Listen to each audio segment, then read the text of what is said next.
Hello everyone, welcome to India buddy. आप सभी का स्वागत है आपके अपने चैनल इंडिया बडी में। स्टूडेंट्स, ये वीडियो हर उस स्टूडेंट के लिए जो 10th स्टैंडर्ड से है या 12th स्टैंडर्ड से है, जिनके बोर्ड एग्जाम कैंसिल हो चुके हैं लेकिन फिर उनको सुनने को आ रहा है कि उनको कोई एंट्रेंस टेस्ट देना पड़ेगा, या उन स्टेट्स के लिए जिनके 10th स्टैंडर्ड और 12th स्टैंडर्ड के सिर्फ एग्जाम पोस्टपोन्ड हुए। तो स्टूडेंट्स, आपके साथ हो क्या रहा है सब कुछ मैं आपको बताऊंगा। मैं पीएमओ ऑफिस को, प्राइम मिनिस्टर जी को, एचआरडी मिनिस्टर जी को और सारे स्टेट्स के भी जितने भी एजुकेशन मिनिस्टर है उनसे मैं बात करने वाला हूं, उनको मैं लेटर लिखने वाला हूं। तो प्लीज स्टूडेंट, मैं लास्ट में एक क्वेश्चन आपको पूछ रहा हूं, वो बहुत ज्यादा इंपॉर्टेंट है, उसके रिस्पॉन्स के हिसाब से ही मैं आगे इस चीज के ऊपर जाऊंगा। तो प्लीज हम पहले इस पूरा वीडियो को देख लेते हैं एंड उसके बाद हम समझते हैं कि हमारे साथ हो क्या रहा है और हमको आगे क्या चीज चाहिए। मैं आपको एक बहुत अच्छा तरीका बता रहा हूं कि जिससे डेफिनेटली आपके पेपर भी कैंसिल हो जाएंगे, गवर्नमेंट को भी कुछ प्रॉब्लम नहीं रहेगा और आपका भी क्या फायदा होने वाला है। तो अब हम पूरा इस वीडियो को स्टार्ट करते हैं।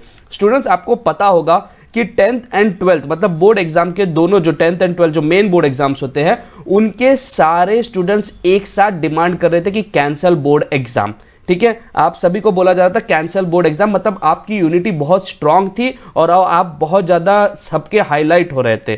तो यहां पे किया क्या गया, यहां पे सबसे इंपॉर्टेंट चीज जो की गई वो किया गया कि आपके 10th के पेपर को बोल दिया गया कैंसिल कर दिया गया और 12th वाले को बोला गया कि ठीक है, हम फिलहाल के लिए पोस्टपोन कर रहे हैं और हम देखेंगे। मतलब हुआ क्या, आपकी यूनिटी को डिवाइड कर दिया गया, जिससे क्या हो गया कि बहुत ज्यादा 10th के बच्चे लोग ने बोला कि चलो अब हमारा पेपर तो कैंसिल हो गया। बहुत लोग सपोर्ट भी कर रहे थे कि 12th का भी कैंसिल हो, लेकिन मेजॉरिटी के केस में ऐसा आ गया कि हमारा पेपर कैंसिल हो गया।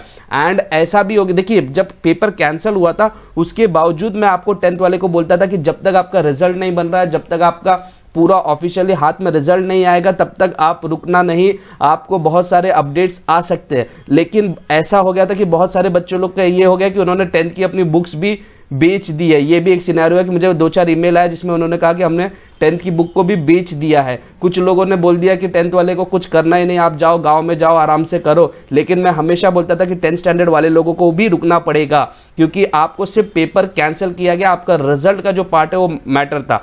तो यहां पे किया क्या गया, बहुत एक स्मार्ट डिसीजन लिया गया कि आपकी यूनिटी को तोड़ देना। 10th को बोला एग्जाम कैंसिल, 12th वाले बेचारे नाराज बैठे थे।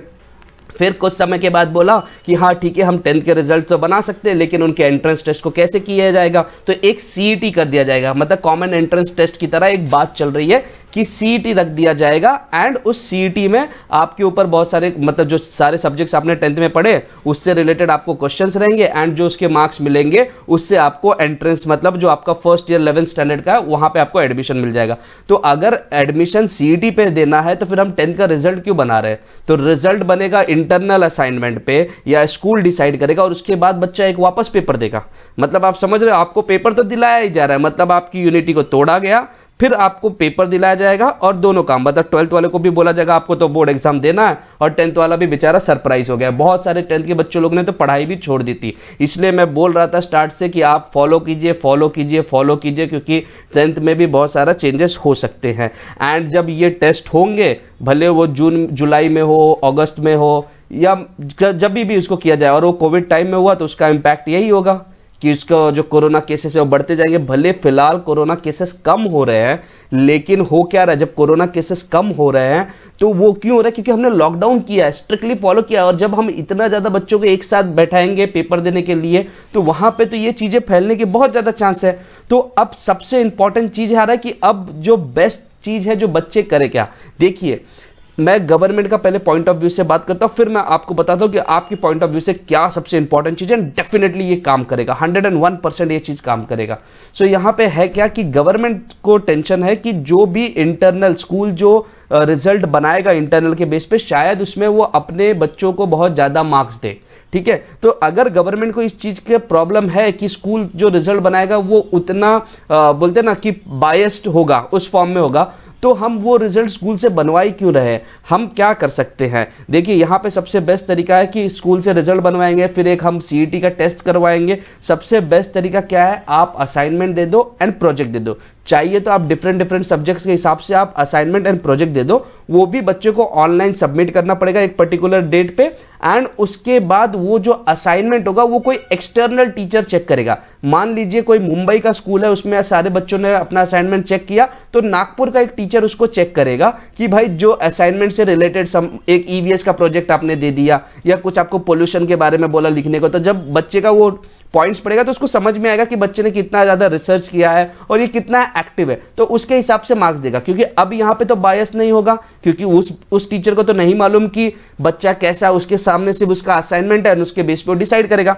तो जब ये सारी चीजें हो जाएगी, वापस स्कूल के पास रिजल्ट आएगा, उसको सबमिट कर दिया जाएगा। मतलब यहां पे हुआ क्या, यहां पे बायसनेस भी निकल गया, प्लस रिजल्ट भी प्रॉपर्ली फॉर्म हुआ और सारी चीजें ऑनलाइन हुई है। मतलब आगे हमको सीईटी की जरूरत ही नहीं, क्योंकि रिजल्ट तो बहुत अच्छे से बना गया। जो बच्चा अच्छा रहेगा वो डेफिनेटली असाइनमेंट भी अच्छा लिखेगा एंड उसको मार्क्स भी अच्छा मिलेंगे। और अगर किसी को ऐसा लग रहा है कि कोई बहुत जिसने पढ़ाई नहीं किया है और वो लास्ट मोमेंट पे अच्छा असाइनमेंट लिख देगा, देखिए ऐसे सिनेरियो तो होते कि बहुत सारे बच्चे होते जो साल भर नहीं पढ़ते, लेकिन बोर्ड एग्जाम के पहले एक महीना पहले वो इतना ज्यादा पढ़ लेते कि वो बोर्ड में बहुत अच्छे मार्क्स लेके आते। तो आप उसके लिए तो कोई चीज बात नहीं कर सकते। सो स्टूडेंट, मुझे आप बताइए कि ये जो तरीका मैं बोल रहा हूं, क्योंकि ये मैं अभी प्राइम मिनिस्टर साहब को भी भेजने वाला हूं, एचआरडी मिनिस्टर जी को भी भेजने वाला हूं, सीएमओ ऑफिस में भी महाराष्ट्र में मैं इस चीज को भेजने वाला हूं, तो आप मुझे बताइए कि ये जो सिनेरियो जो मैं आपको बताया ये आपको कैसा लगा, क्या इस चीज को फॉलो करना चाहिए? आप कमेंट में यस और नो कीजिए।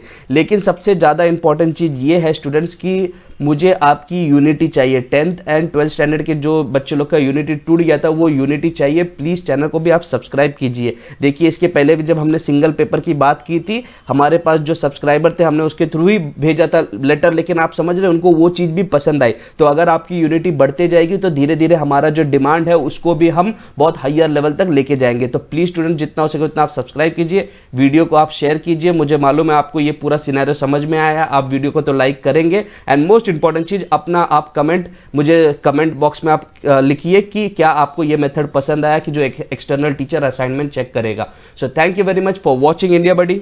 जय हिंद।